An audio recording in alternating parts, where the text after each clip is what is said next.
Hi, this is Teresa Phillips, and I'm going to be talking about laws and policies that affect teaching today.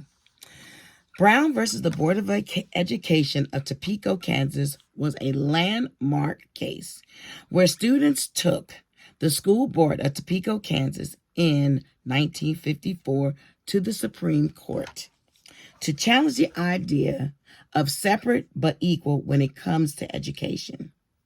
It ended up challenging the idea of separate but equal accommodations for all places in the United States.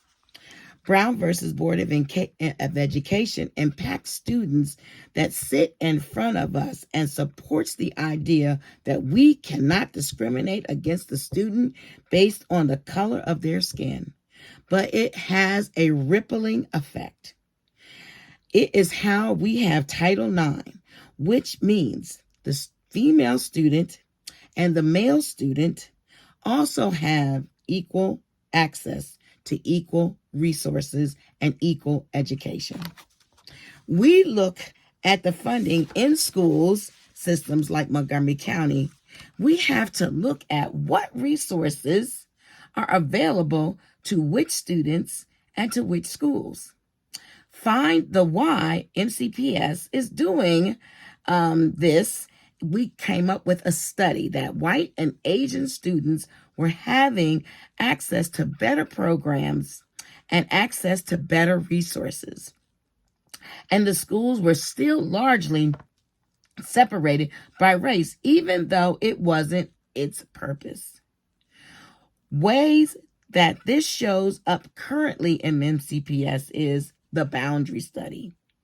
A few years ago, Montgomery County Public Schools wanted to do a boundary study to see if the school's boundaries are drawn in a way that create equity and in school systems. Spoiler alert, our boundaries create schools that are segregated.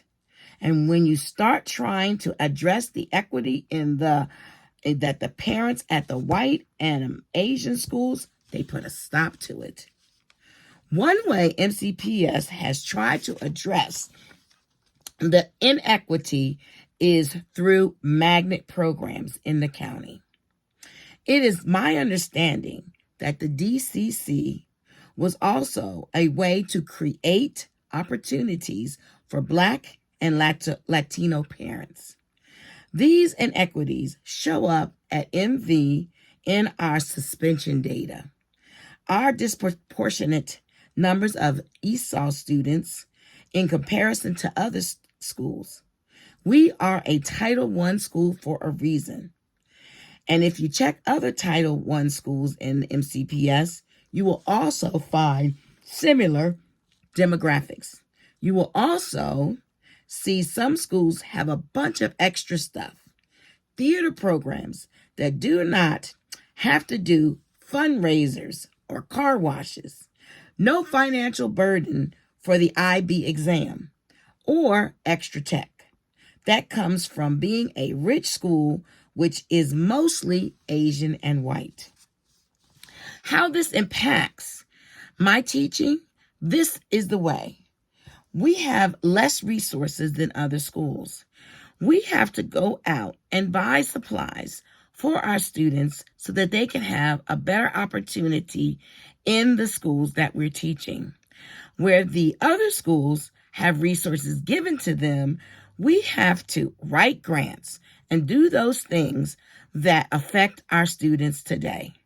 I want you to know that the teaching will impact the students if we do not have full equity in our schools. Thank you, and I hope to see you later on.